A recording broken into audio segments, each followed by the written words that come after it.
Hey guys, and this week's video is going to be all about special triangles and how you can remember some trigonometric properties if you have to, for example, for an exam or a test. And the properties that I'm talking about, or the values that I'm talking about, are the sine values for 30 degrees, 60 degrees, 45 degrees, as well as the cosine and tan values for all of those degrees. And these are often the values that students are asked to memorize, and so I thought I would make a video to try and help you find strategies in order to memorize this if simply looking and trying to memorize a table is not really it for you. So the good thing about this strategy about special triangles is that even if you forget one of these properties, you can always derive them based on the other property that you possibly do remember. So let's look at these special triangles. So the first special triangle will encapsulate both the 60-degree properties right here and the 30-degree properties, as we can see here.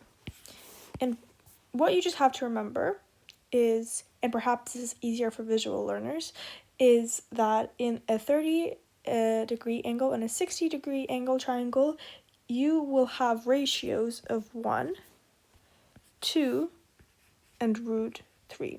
So if this is easier to remember for you than this table, then I think this strategy could be for you.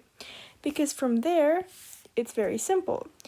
If you're looking at the 30 degrees, and by the way, again, I've written here radians as well, just in case, but I'll be focusing on degrees because it's more associated with geometry triangle-wise. But again, 30 degrees is pi over 6, 60 degrees is pi over 3, and 45 degrees is pi over 4. So if we focus on the 30 degrees first, then sine of 30 degrees is going to be, again, we remember our SOHCAHTOA, sine's opposite over hypotenuse. So it's going to be 1 over 2, which is exactly what we have in this table right here.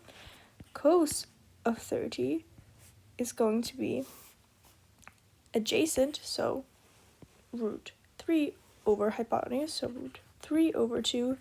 And tangent of 30 is going to be the opposite over adjacent, which is going to be 1 over root 3.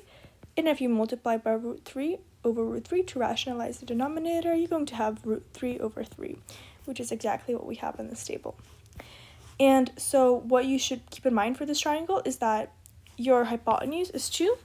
And so in order for that to occur, in a 60 and 30 triangle, you have one side that has the value of 1 and the other that has the value of root 3.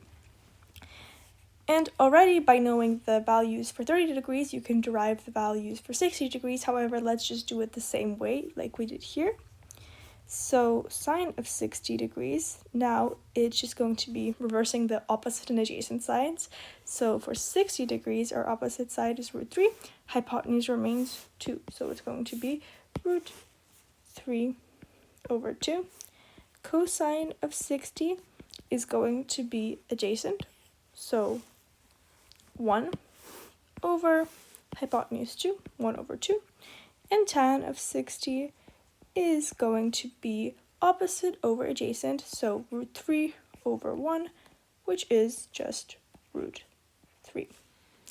And again, if this visual representation helps you remember, I really encourage it, because even if you forget these specific values, you can always just derive them based on the special triangle.